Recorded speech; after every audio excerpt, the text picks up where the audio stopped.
Many of us are told what to eat, what not to eat. And many of us know those things by now. We are told you should eat vegetables, you should drink water, all those elements of the New Start program. But what I wanted us to do this time is for us to understand how the body works. Once you understand how the body works, it becomes easy to do the things we are told to do. You know, it's easy to do something when you understand the reasoning behind it. Yeah? And I think many times we are not told why you should take a lot of water or why you should eat vegetables. It's important for us to understand how the body works first, and then we can introduce the elements of the health message that are pertinent to each system. So how I've put my presentations, we'll go system by system. There are very many systems in the body. I don't know if, I hope we did biology. Yeah, there's the central nervous system, the cardiovascular system, which is the heart, the breathing system, you know, the stomach, the digestive system. So I'll go through a few of those systems. We learn a bit about how they work, and also the elements of the health message that are pertinent to each system. Are we together so far? Yeah. Unfortunately, there are about 9 systems, but we only have 5 sessions. So there are some systems I'll leave out. Maybe I can make the PowerPoint presentations, and they can be left at the computer that belongs to the church. So that can be okay, so that everyone who wants the information can easily access it. Okay, I want us to pray before we start. Let's bow our heads and pray. Almighty Father, we come before you this afternoon. Father, we're here to hear your word, to hear what you have to tell us. Help us to understand what we're going to learn, Father. Use me to pass the message that you want. Help me to be effective. And at the end of the day, Father, may your name be glorified. In Jesus' name I pray. Amen. So the central nervous system is composed of the brain. So we all know the brain. Did you do biology? I want it to be interactive because we can get lost, and I don't want us to get lost. It's composed of the brain and the spinal cord. That's the central nervous system. Yeah? And as I said, it's the control center of the whole body. It's the one that tells your hand to move, your eyes to see, and it's the one that is responsible for you knowing what you're seeing. For you to know that this is a chair, it's the central nervous system that it has a way of giving the message that it's actually a chair. And it's so complicated, yeah? We all know of neurosurgery and all those neuro things. They're they take so long to study because the brain is so complicated. God indeed is a master creator. And the central nervous system, it's normally enclosed in bone. You see the way your skull is hard? Yeah? The skull is hard because the brain is very soft. Even the backbone, yeah? The backbone encloses the spine because in its own it's very soft. It's like what? It's like, what can I? It's like what? Gel, yeah. Yeah, I thought maybe, yeah. It's like gel. It's very soft and friable. Yeah, such that if it's not enclosed in something hard, it would actually not even be able to function. And then on top of that bone surrounding the brain and the spinal cord, there's also some membranes. Membranes, to make it simple, ni kama vitamba. Yeah? There are 3 of them actually that surround the brain and the spinal cord, such that it's very protected because it's very soft. Yeah? So there's the bone. Then under the bone, there are the membranes. They're called membranes, but it's just like cloth. Okay, not cloths, but I think you're understanding. I hope you're understanding. Yeah? To help in protecting the brain. And then there's also a fluid called cerebrospinal fluid that circulates. I really wish, but it's okay. It would be better if we saw the image, but the slides are here. If any of you wants to understand better, you can actually get them from the computer. I'll be able to avail them. So that's the basic system. We've said that there's the brain and the spinal cord. That's very soft. Then it's surrounded by bone. Bones are like the skull and the backbone. We're together so far? Are you together? Wow, I hope people, okay, Sawa. And then there's the membranes that surround it, and there's a fluid that circulates in it. Sawa. And that fluid is the one when you get an infection, like meningitis, it's the one that they use to see if there's an infection. If any of you has ever had meningitis, there's a very painful needle that they prick in someone's back. It helps to get the fluid, because that fluid is the one that will show us if you have infection. So you can go to the next slide. The brain is divided into three. It's divided into three main parts. The first part is called the cerebrum. You don't need to remember the terms. Okay, if you'd like, if you can remember. The cerebrum is the biggest part of the brain, so to speak. Then the next part is the cerebellum. Cerebellum is under the cerebrum. It's not as big as the cerebrum, but it's also important. And the brainstem. And each of them has a different function. Sawa? Are we together so far? Or is it too technical? Okay, we're okay. Yes. So there's the cerebrum, cerebellum, and the midbrain. So this was, okay, but it's okay. The cerebrum is the main part of the brain, as I had said, and it's the one that controls how we speak. It controls how we move. It controls how we see, our memory, our attention. It controls almost everything about who we are. Then there's the cerebellum, the second part. The cerebellum is the one that is concerned with balance, such that for you to walk one step in front of another, it's the cerebellum that helps you to maintain balance. I don't know if you've ever seen those people who walk in a clumsy way. They walk like they're about to fall. You know, that could be a problem with the cerebellum. And the brainstem is the one that controls our breathing and how our heart works. Sawa? I've tried to make it very, I hope we're together. Yeah? So we said the cerebrum controls most of the functions of the brain. Then the cerebellum controls balance. And then the brainstem controls the many things, but the main things are the breathing and how the heart works. We know how the heart works. The heart works to circulate blood. So that's the function of the brainstem. So I want us to go to the next slide. I want us to focus on the frontal lobe in particular, because that's the part that it helps us appreciate spirituality. It makes us who we are. It's responsible for our personality. Yeah? And the frontal lobe is responsible for many functions, but the main functions are it's responsible for our memory. Our memory comes from part of it comes from the frontal lobe. Attention, how we pay attention. And judgment meaning knowing what is right and wrong. Yeah? It's controlled by the frontal lobe. Then language development. They're the parts of the brain that control how we speak, but how we develop language is controlled by the frontal lobe. What I mean is you can hear,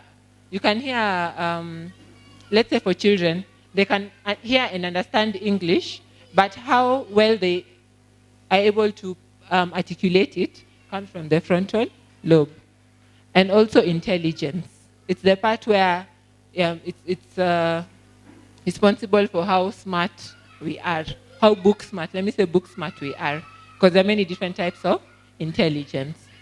And this frontal lobe, it can be affected by our environment. And that's why it's so important that we eat the right things and we spend our time on the right recreational activities. Because the frontal lobe is the one that is moldable, so to speak, especially in the young children. And that's what we'll discuss for the first part of the presentation.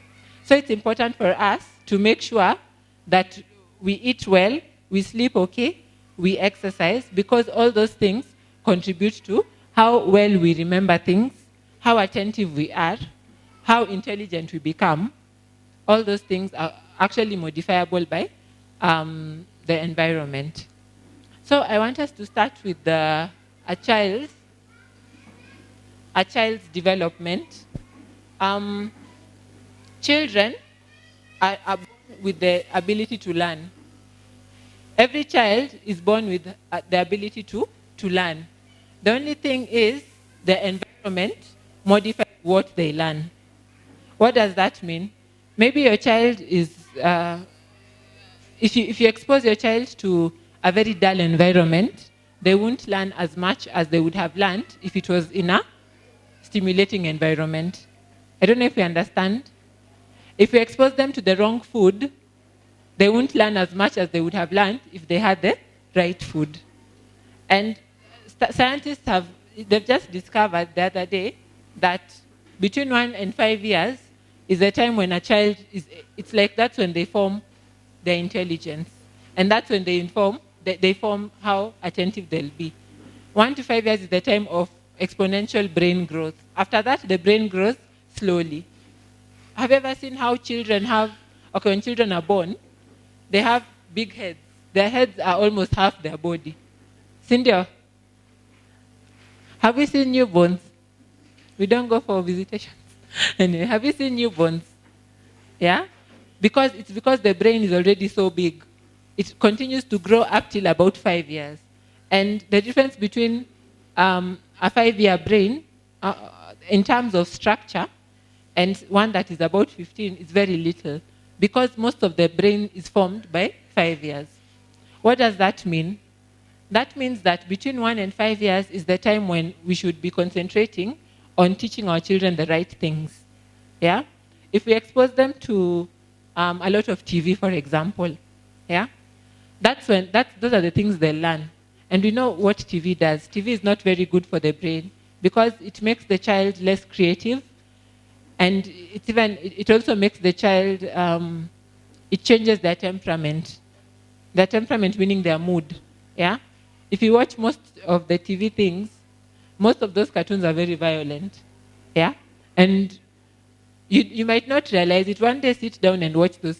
Most of them, 90%, is about Superman, who is a good man, but he is fighting someone, and all those things change how a child functions.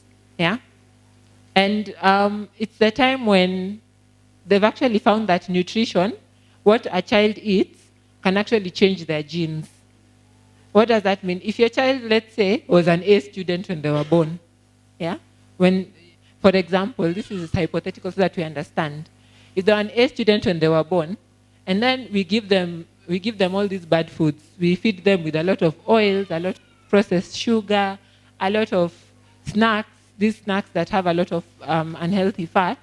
Your child becomes a B student or a C student. They won't reach the full potential they would have reached had we filled them with the right foods. Vice versa also applies. What that means, if your child was a C student, some of us are genetically not very blessed in terms of book smartness. Yeah? If you are a C student and you give your child the right food, you give them the right environment, they can actually become A students. And that we can actually see that's something they've discovered abroad. And it's something that if you look at our own country, a place like Northeastern, the Somalis in Northeastern and the ones in Nairobi have the same genes essentially. Cindy, are we together so far? Yes. They have the same genes. But why is it that the Somalis in Northeastern, never seem to, when KCPE results come out, the highest has very low marks. Yet the same Somali, let's say who grew up in Nairobi or grew up in a place where there was in a good environment, gets much better grades. It's because nutrition actually changes your genes. Yeah? That in Northeastern, most of the time we know that it's a very dry area, a lot of malnutrition. There's really no time for school and no time for nurturing the environment. A child is just left outside and told, to do whatever they want to do.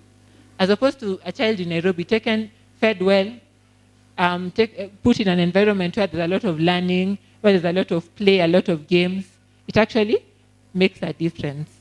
So what we eat, it's not even about just giving a child something to make them quiet.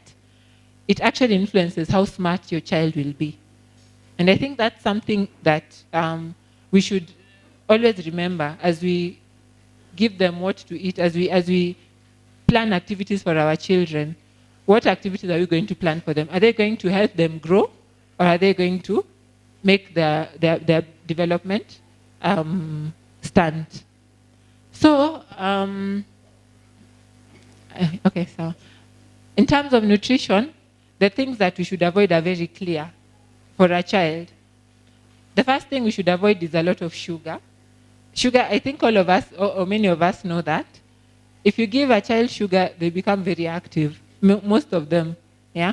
You see a child bouncing off the walls, crazy, shouting, uncontrollable, and it's because of what sugar does to a child's brain, yeah? And if a child is exposed to refined sugar for a very long time, it actually leads to, it stifles the development of the brain, yeah? So it's important for us to avoid giving them sugar. I know children love sweets, yeah? But it's upon us to take the initiative and find other things that they like. Because I know children also like fruits. They also like, if you package it well, they can almost like anything. They can like almost anything. It's just that packaging takes a lot of time and planning. And many of us are so busy that when you start thinking of, I chonga carrots, you do what? You're like, hey, let me just give him a sweet. Yeah? But those sweets we are giving are not helping our children. So we should avoid those sugars. They make them very hyperactive and also reduce their development. And you'll see that when the child becomes, after their hyperactivity, now they become very inactive. That's not healthy for a child who is growing, because it should have a constant energy supply, even for us adults. But for them to have a lot of energy, then no energy a lot, it's not very good for the development.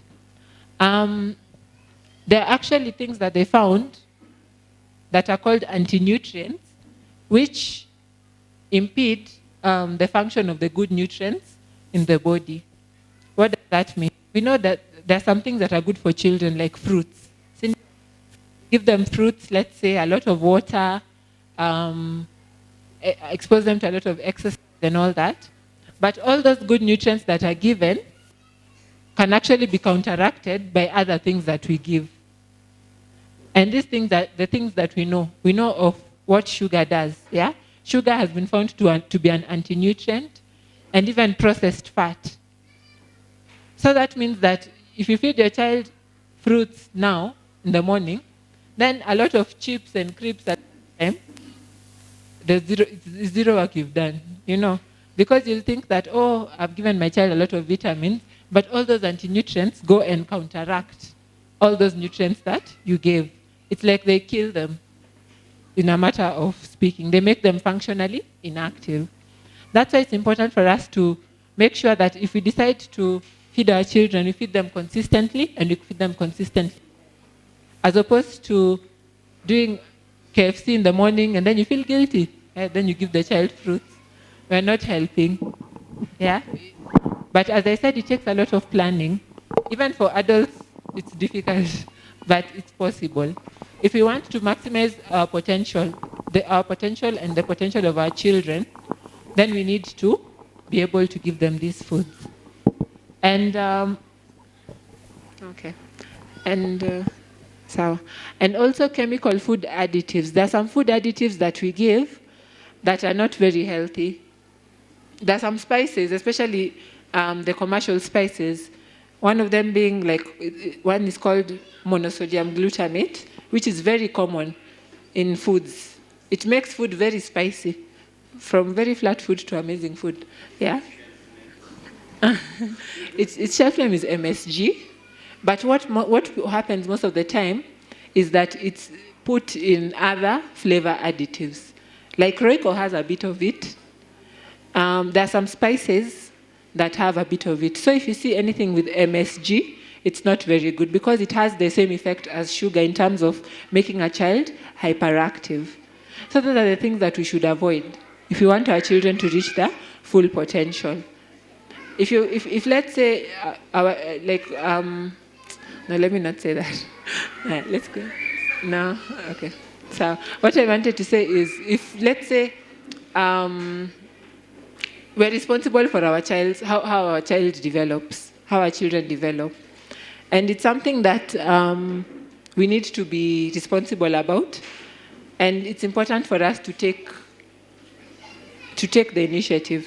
It's difficult, but it's doable. Cindy, are we together? So, okay.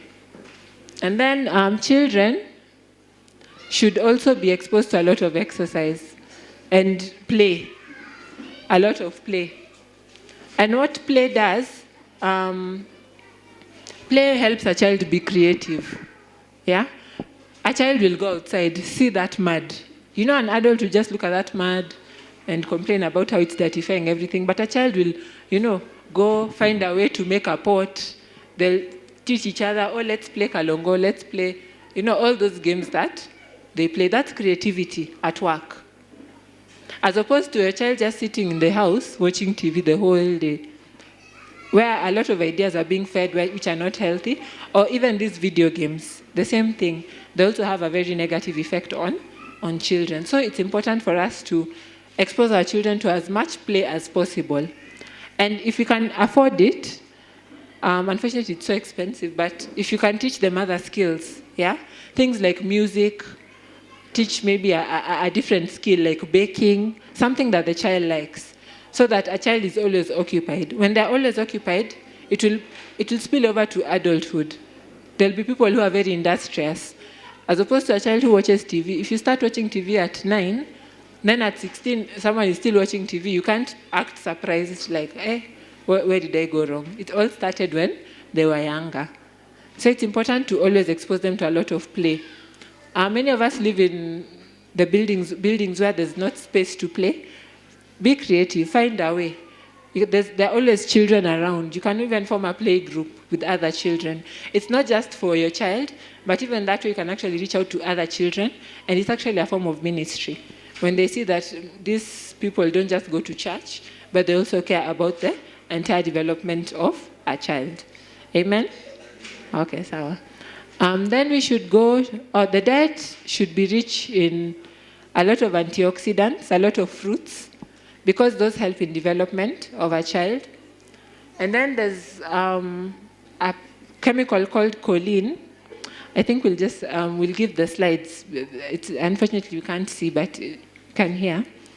And that choline is important for brain memory and development. And it's found in foods like beans, very available foods. Yeah, things like beans, things like cauliflower. Okay, cauliflower is available. Yeah, it's available. And yogurt and eggs. We all know that eggs and yogurt have their own ill effects. Yeah, so we'd probably concentrate on things like beans and other legumes. Other things like dengu, lentils also have that chemical, should I say component, not chemical really, also have that component. And then we should also give our children complex carbohydrates. There are two types of carbohydrates. There's simple and there's complex. Am I talking too fast? Sometimes I talk fast. So there's simple and there's complex. Yeah? Simple carbohydrates are things like white bread, even refined sugar, foods that give you energy very fast, but then they get used up by the body very fast, so you end up hungry very fast. But complex carbohydrates, mainly brown foods. As I had said earlier, for a child, it's important for their attention, for their sugar supply to be constant. Not there's a lot of sugar, then there's no sugar, then there's a lot of sugar, then there's no sugar. It's not good for their development, and even because of those energy levels. So it's important for us to give them complex carbohydrates. A lot of cereal, a lot of brown foods. That's why they normally say brown foods are better. Children don't like brown foods, many children. But we can actually teach them. You know, if you're giving your child brown food and you're eating white, there's no way they'll understand. Yeah? But if we live by example, because these brown foods are also good for us, And not just for our brain development, but we'll see that it's good for every part, every other system. So it's important for us to cultivate that, giving them a lot of brown foods. So now we'll go to the adult, or other foods that are good for children. Carrots. And something like carrots, children like carrots because they're bright and they're tasty. And you can find creative ways of giving children carrots. You don't just give a child a full carrot kulai, no. You can cut it up, present it nicely. Juice even. All those things actually help, yeah? And spinach is also a superfood. It's called a superfood because it has almost all the nutrients that are required. And once again, spinach can be cooked in many ways. We don't have to be boring with our food. Children, as long as something is tasty, they will like it, yeah? So we can be creative about how we go about it. And sweet potatoes, also very good has a lot of nutrients. Avocados and strawberries. Strawberries are not so available in Kenya, but for those who can get strawberries, well and good. Kwanza strawberries, children love those things, yeah? All those things have a lot of nutrients. And instead of unhealthy snacks, instead of snacking on crisps and biscuits, we can try put this in a nice way. You can make a sort of vegetable salad, If they see an orange carrot and sweet potatoes and avocado somewhere, if you know how we panga all those things, they can actually like these foods. We're together so far? Okay. So now we go to an adult. Which foods are important for adults to eat for development of their brain? The brain, as I said, the maximum development is between 1 and 5 years. But that doesn't mean it ends at 5 years. The brain still develops, and it also ages. It gets to a point where now things start going reverse now. Yeah? Like, how old ladies, okay, not old ladies, old people, yeah? Let me not be specific. Old people they can't remember, they can't walk the way they used to walk. There's that agility that is lost, that vitality that is lost. It's because the brain also ages, yeah? And it's important for us to know that nutrition can actually slow the aging process. Amen said, but anyway, yeah. Nutrition actually slows the aging process. They found that nutrition and water, taking water regularly, those two combined slow aging by almost 50% in terms of mental aging. Yeah, and water cuts across, so it also slows the other systems, the aging of other systems. So it's important for us to make sure we eat right and we continue to drink water. They're still researching on things like exercise, but it's a fact that exercise is better. Its benefits outweigh its risks. So if you combine all those elements, you can be 80 years old and you still have the energy of someone who is 40. On the contrary, you can be 30 years old and you still have the energy levels of a 60-year-old. Some of us are tired all the time, yeah, and they're so young. Some of us have not even hit 30. Like, I'm tired. You wake up, you're tired. You go to work, you're tired. It's because of the things we eat. It's that simple, yeah. Look at someone like President Moi. He was very active even to his old age. Simply because of what he used to eat. Yeah, he had a very simple diet, not these things that the West has bombarded us with. So, for adults, the brain-friendly foods, as a general guide, everything fruits and vegetables is good, yeah? But there are some that are better than others. And these are things like broccoli, avocados, even eggs. But eggs, you have to be careful because eggs, you have to limit the intake. And eggs are very controversial. I almost didn't put it here, but yeah, we'll sort the controversy as it arises.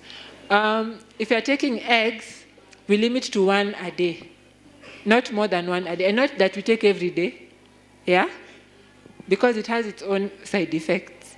So if we can avoid eggs, I know some of us, it's nice if we all embrace the health message, but I know some of us haven't, and we still take eggs. So if we take eggs, you can just limit to 1 a day. But if you can avoid eggs totally, the better. Also green leafy vegetables. Any leafy vegetable, anything green, managu, chinsaga, kunde, anything green is a good thing. Spinach, kale, and the darker the green, the more the nutrients. Yeah, such that something like what managu is very dark. It actually has a lot of nutrients.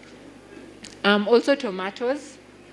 Tomatoes are also very good, and preferably raw. When it's raw, the nutrients are like much more than when it's cooked. And many of us can snack on tomatoes. You can just make a nice salad of tomato and cucumber. Something very simple, but very tasty and very nutrient rich. Turmeric is also a brain-friendly food. I don't know how available turmeric is, yeah, but you can actually get it. It's available, isn't it? Yeah, it's available in the market. Those are the things that you normally ignore. Then you move on. But they're the things that are the most healthy. And we need to exercise as adults. So we said for children, play is important. Even for adults, it's important to exercise. One, it slows down the aging process, as we had said. It helps us remember. It helps with our memory. It also helps with attention and concentration. Some of us find it very difficult to concentrate in the office or in school. Could it be that we're just, it's like our brains are sleeping, but they're not sleeping. But we're wide awake, but the brain is asleep. Such that after or even in church, yeah? Someone has preached and preached and preached. Everyone is saying amen, you're like, what was said? Because you're sleeping when we're wide awake. And that's what is happening to many of us.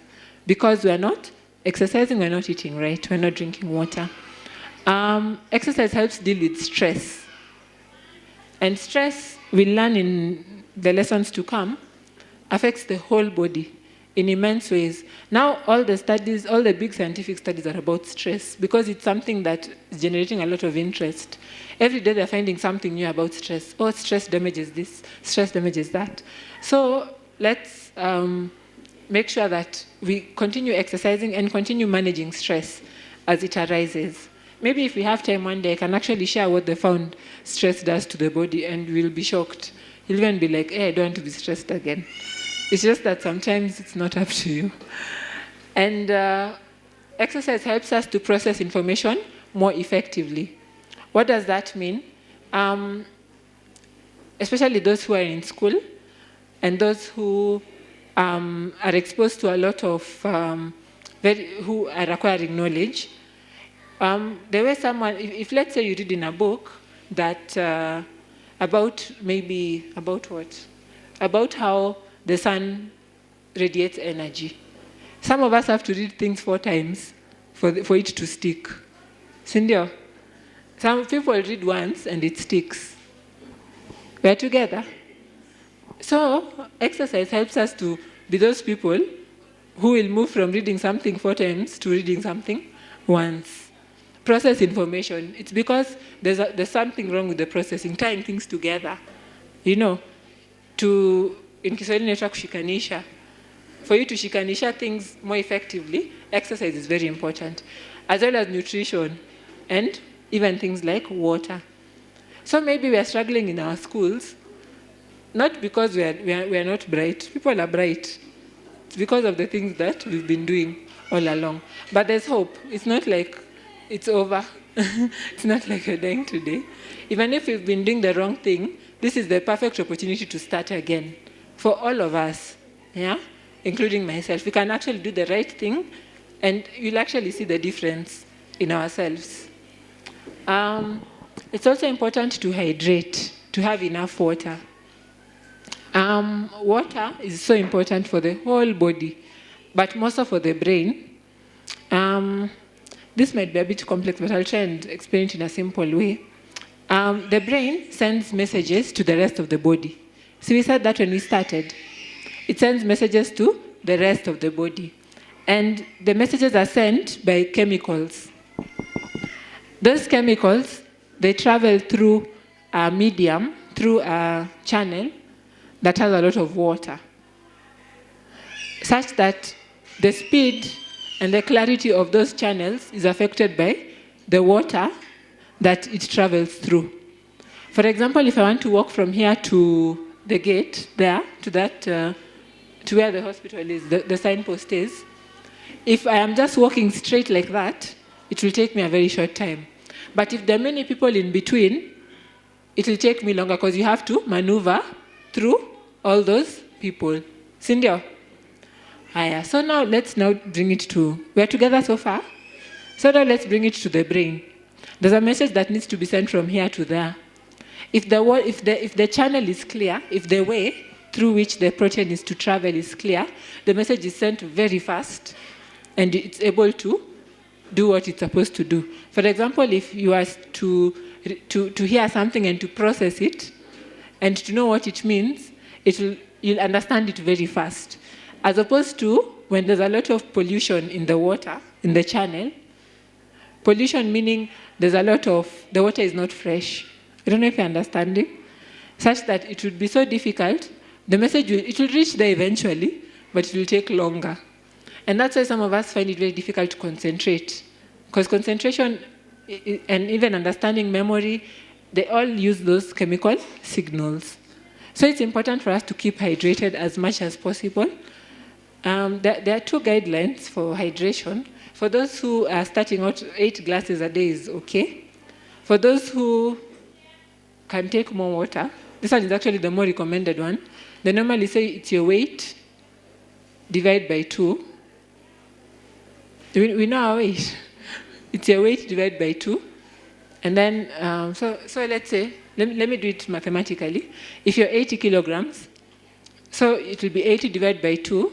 Actually, divided by 20. Yes, that's the part that I was not understanding.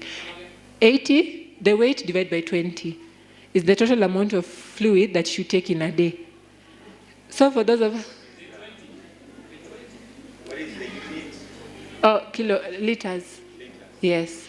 So it's the weight divided by 20. Oh, no. 20 is just the denominator. Yeah. So that will come to liters. So let me do it practically. If you're 80 kilograms, you divide by 20. So that's 4 liters. That one, many people don't like it because if you're 100 kilograms, it becomes tricky, But that can be the motivation to lose weight also. No. So I don't know. But as a bare minimum, 8 glasses in a day. Sawa? 80 divided by 20 to come to 4 liters. And how we drink water also matters. You shouldn't drink a lot of, large amounts at once. Because if you drink large amounts, it all just goes out. It goes, circulates a bit, then goes. It's nice if you take sips of water through the day. But once again, our days are so busy. You just took care, it's 5, I've not even drank any water. So you want to play catch up. You just go and take a lot of water and drink. Yeah? But ideally, we should drink it in phases. You should stagger it so that it can actually be more effective. I think my time is up. And then the last thing I want to add is that tea, coffee, and carbonated drinks, that's soda and juice, they actually dehydrate the body. So many of us will be tempted to start saying that nitakuwa nakunywa soda pia, because soda is very tasty. 2 liters of soda we can drink. Okay, no, we can't drink. But the point is, all those actually end up dehydrating the body and work as anti-nutrients. The anti-nutrients that we were talking about, such that even the good nutrients in the body, they now bind with the nutrients and leach and cause them to be lost. For example, soda, some studies are starting to show that it binds to calcium and can cause calcium to actually be lost from the body. So here you are exercising. There'll come a day we'll do about the skeleton and everything. So we'll see how we can build our calcium. But there we are taking calcium, and then we are taking soda. So you end up doing zero work, because if anything, you might even be doing negative work. Yeah? Because the soda won't take one calcium, it will take a lot of it, and all those things. So it's important for us to always remain hydrated. I think that's all. Yes, I think that's all. Over the next few days, we'll be going through every system. I think tomorrow we'll be going through the heart and how we'll understand how hypertension works. We'll understand how people get strokes. People get things like, what else do people get? Things like heart attacks and all those things. That's what we'll go through tomorrow. Do we have any questions? Do we have time for questions? My concern, I love kids, but this one, I want to help Chitunga's kid. Yes. Nowadays, people have their own homes, and they have kids. I don't know if they have time to play. You said they need to start playing with other kids. So, like I remember when I was in tukiishi kwa plot na pale life ilianzia tulikuwa tunacheza sana. So you used to be beaten because you are playing a lot.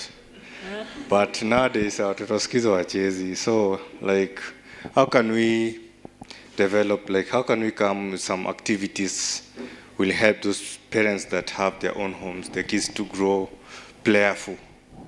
Yeah. Okay. When we were growing up, we didn't have the information that we have. Look at all those people who used to play.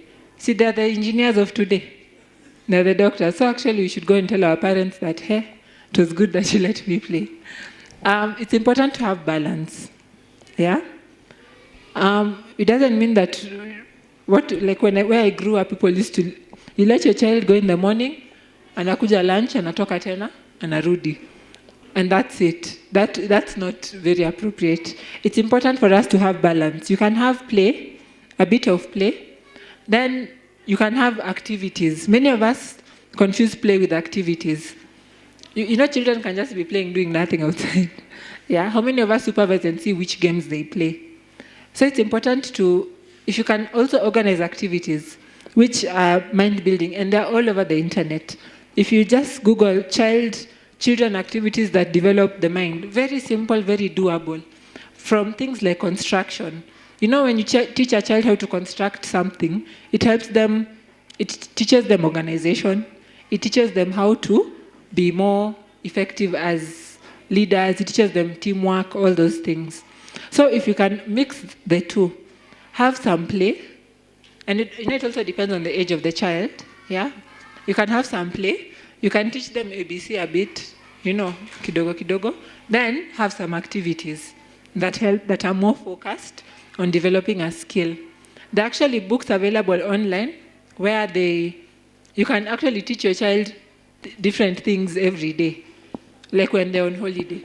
The only problem, as I said earlier, is that we are so busy that we don't have time to organize those things. Yet there are things that can take like 1 hour of our time. If you can just take 1 hour, you see what activities the child can be involved in, it can actually make a difference. So it's about balance, mixing everything. Not just play all day, but you mix and put other activities. There's another hand somewhere there. I'm here as an old mother, but not very old. Fika age ya 60 naelekea kuona kama mambo ya nyuma iko namna gani. Now I'm here to say something about children playing. My son there has said something about playing. I was going to say that we restrict children from playing so much that they don't even know which area, what to do about playing, because you have said to allow the children to play is an important thing, because it also facilitates the healing, the brain development. Samani tulikuwa tunachapa watoto sana. Kienda nje kidogo mfua ndio hiyo naleta ndani unapiga chua ya nikichua baada unapata tu unapiga mtoto. That was wrong. Ignorance doesn't help.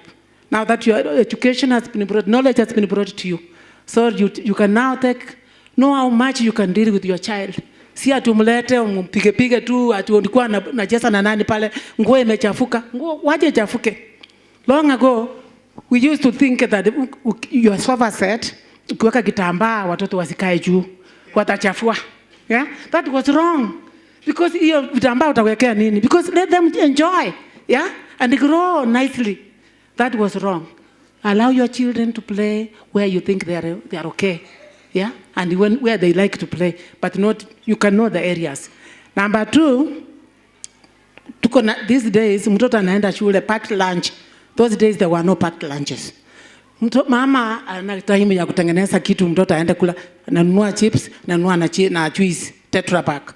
What can you advise about that? Because Tetra Pak hiyo ndio mnasema imeongezwa vitu.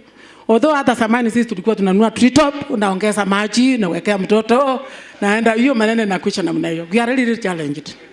Yeah? Number 3, nikiwa mama kama mimi, niko busy kwa jikoni, maybe kwa garden or shamba. Do I need to do some exercises? Thank you. So the questions are 2. Cindy, let me start with the second question. As long as you're active, you might not need to do exercise. But it depends on activity. You know, many of us think sitting and kudondoa mboga ni activity. You know, you have to be active in terms of raising your heartbeat. If let's say you're in the shamba digging. So you sweat, you get tired, your heart rate goes faster, I hope, unless you're digging like very lazily. Yeah? But if you're active, it's okay. Even walking on its own is actually okay. Yeah? I think we'll cover that in a later presentation. But as long as you're active, just keep active. See, not just sitting and watching and doing, chatting and laughing the whole day. It's nice to laugh, yeah? But let's also be active. The other question about how we are busy these days and all that, as I said, it takes a lot of planning. And I think it comes down to what our values are. Do we value our jobs so much to the point where we are willing to let our children grow up funny? Then when they reach 18, all the money you are working for, now you have to pay for them very expensive schools. You know, it kind of counteracts. You end up paying for it later. It just takes a lot of organization. I know many women here are working. You have children. You have so many things on your plate. But even you can teach your house help, for example. The person who helps you in the house. You can even, for those husbands who are Christians and are here, you can actually help your husbands. I mean your wives, sorry. Yeah? If it's a team effort, it can work. Amen. Look at all the women. Yeah? That means men are not doing anything in the houses. Yeah? You can actually, if we plan together, you know, these things, if you work as a team, the way God wanted the family to be, it's not difficult. It's just that many of us now, we spend too much time at work, and sometimes it's inevitable. But in such instances, like the husband can step up and help. Yeah? You can help teach the person who helps you in the house also to do those things. They're very easy to do. How long does it take to chonga carrots and put them together in a lunchbox? They take long. Yeah? To make a nice sandwich. And if you look at the internet is an amazing resource. Even for those who are older, you'll actually see it can show you very easy ways to do very nice things. And very simple. It won't even take 2 hours of your time. You can even sort all those things in an hour. Unaweka kwa fridge, ama there's a way you can there's a way you can be able to put them. Yes. Oh, we have many questions. Me, I'm asking a question concerning my age. You talked about my age. In this room, if you can be able to see around, there are a few aging people like me. My question is, there are so many teachings which are coming out in many ways of how we are supposed to be cooking our food. Our foods, for example, you said broccoli, avocados, tomatoes, turmeric, and cucumber. Those ones you can prepare salad.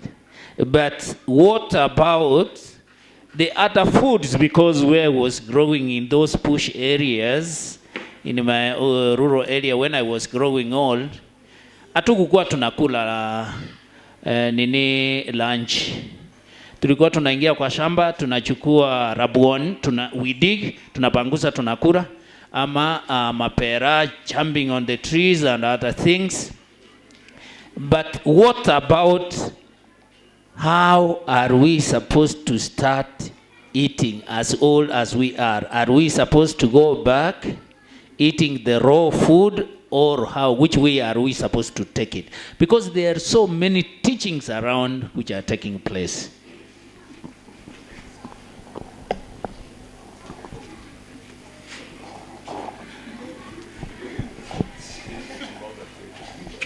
I usually use many words to put up a point, but today I'll be very brief.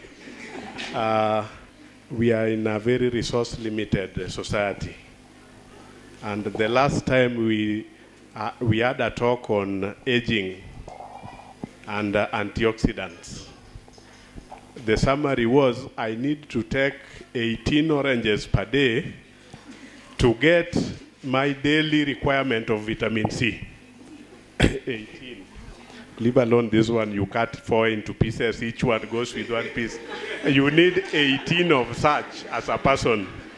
Now my question is coming with the background of the limited resource. What are the rich sources of the elements that we require, so that we concentrate on those rich ones, instead of wasting money to eat 1 orange per day but it's not helping anything? Or which are the other supplements available to give us the daily requirements of our elements and vitamins and all that?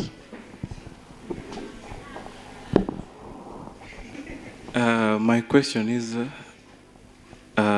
many times I've been listening to the people doing reform, health reform, and they've been advising people to take water in the morning, especially when they wake up.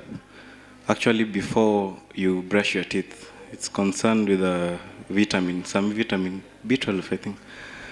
So I've not been keeping to the practice because of uncertainty towards 2 things. 1, which water is preferable as far as temperature is concerned, the cold one or hot? And then 2, what amount?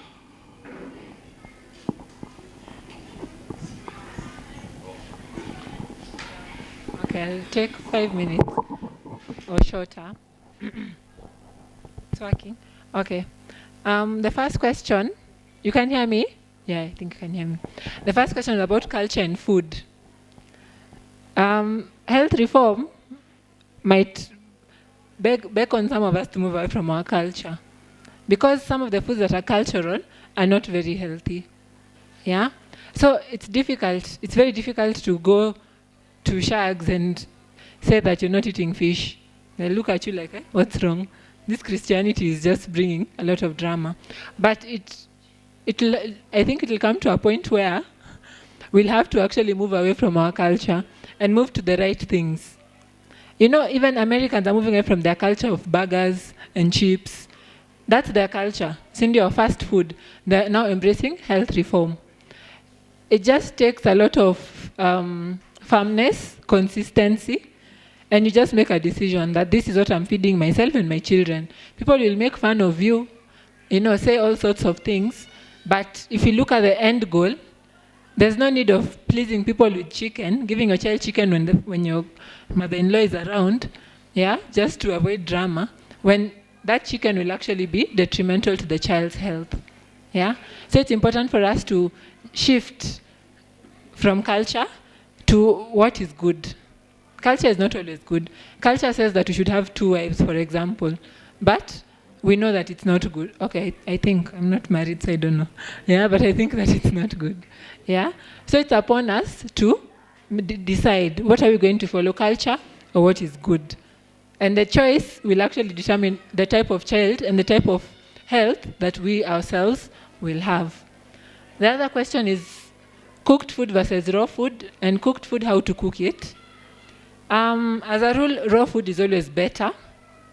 However, I don't like saying that because some guys overdo the rawness. There are some things that are too difficult for the body to process because they're too hard. For example, if I say raw rice, then people go and take raw rice. It will just come out of the body the way it came. Because the body, if it sees something is too hard, it doesn't jisumbua. It's just like, This one is too hard, okay. Yeah? But as a rule, if the rawer the food, the better. Yeah? As he said, things like cucumber, tomatoes, we can take raw also. Okay, we cook, yes, but we can also take it raw. Things like onions, things like garlic. But the very tough foods, the very complex foods, let's avoid taking them raw, because it just gives, your body is wondering what to do with it, you know. And vegetables shouldn't be cooked too much. I'm sure maybe this has been said before. If you're cooking skuma or cabbage, don't cook until it wilts and shrinks kabisa. That's overcooking. The more you overcook, now you're left with just fiber. All the vitamin things and all that are lost. So we should learn not to overcook things, which is also hard in our cultures, because some things people like overcooking, like potatoes, people overcook, and cabbage. Yeah, but if you want nutrients, the rawer the food, the better. How to cook? Boiling food, steaming food is the best, because the nutrients are almost fully retained when you boil and steam food. It's just that now our tastes are so spicy, we won't enjoy that food. But why wait for you to get diabetes or hypertension to be told by the doctor that you're going to be taking boiled and steamed foods? What if we learned now before we even get there? Because at that time you won't have a choice, you know. So it's better to start now when we can and continue to build it up. When we are frying food, okay, this will be covered later, but when you are frying food, as much as possible, you can use vegetable oils, things like olive oil, and beware of these vegetable oils that are sold in the market. Some are written vegetable, but they're not vegetable. Some are they're vegetable, they have an element, but they're not really vegetable.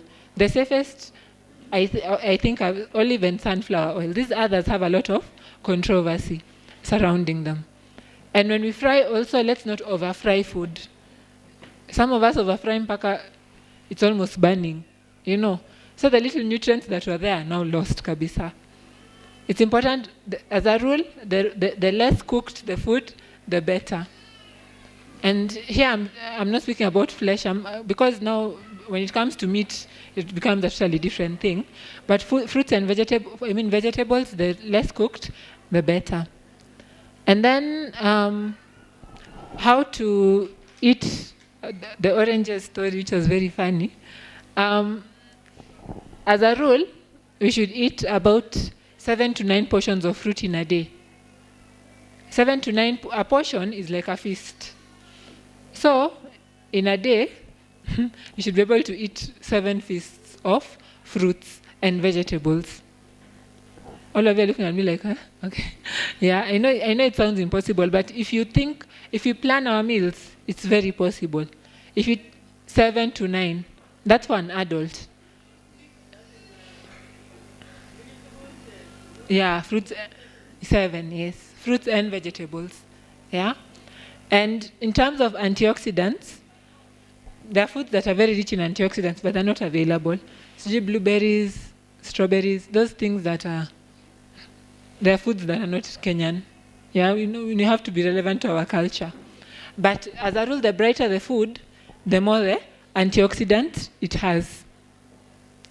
Things like tree tomato have a lot of antioxidants. Very bright foods. Even mangoes have antioxidants. Oranges and bananas, which are the most available, don't have too much antioxidant. I think what we can do to avoid overthinking things and overanalyzing, just try to eat as much fruit as possible. And the brighter the food, the better. The brighter the fruit, the better. Because if we go to the nitty-gritties, we'll live here with a headache, all of us, including myself. Yeah? Just make sure it comes to 7 to 9. If you eat vegetables 3 times a day, that's already 3 portions down. Yeah? An apple is like the size of a fist. Then you put a mango somewhere, you put a salad. It's very doable, but as I said, it takes a lot of planning, which is where we lack, where we are wanting. Yeah? If we plan, we'll be able to take 7 to 9 portions. those are the things of many mangoes. They'll just stress you for nothing. They'll stress you, and we don't want you to be stressed at the end of the day. We want us to be healthy. If you want those nitty-gritties, if you're ready, then we can actually move to that step of going to which fruits, and those fruits are not cheap also. So we need to think about all those factors. 7 to 9 portions is okay. And then water in the morning. It's true, it's actually recommended to take water in the morning first thing. The temperature doesn't really matter as long as it's not too cold. It's not from the fridge. As long as if you like hot water, the better. But if you can take cold water, it's fine. The amount, it should be about 500 to 700. It's actually in one of our presentations, I think the one we'll do on Thursday, about what water does in the morning. The Chinese have been doing it for years, and they live for so long. So guys just discovered it the other day, the rest of us, yeah? But at least we discovered it. It's better than not discovering.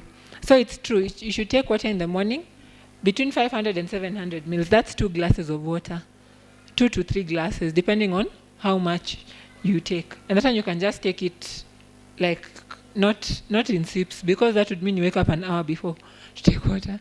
You can just take it like you flash it, you just take it haraka. And then should eat at least 30 minutes after you've taken the water. Yes. I think those are all the questions. Our time is so up, but thank you so much for your participation.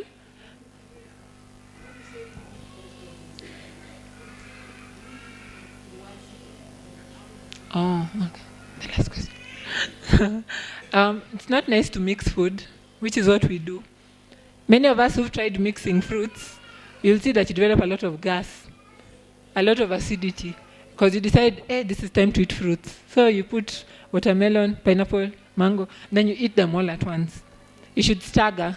And ideally, which I know many of us might have difficulty with, if it's eating a mango at 10, you eat a mango at 10, then you eat a pineapple at 12. See that we go and mix everything, and it goes to the stomach, the body it will definitely produce a lot of gas. Guys who have acidity will develop a lot of acidity, and it can actually it can do more harm than good. Yes, the nutrients will enter, they won't be absorbed as effectively, 1, and 2, we'll end up bloated, and it'll be a bad experience. But that will cover on Thursday. Maybe I should move it to tomorrow, and we will see. So thank you so much for your participation.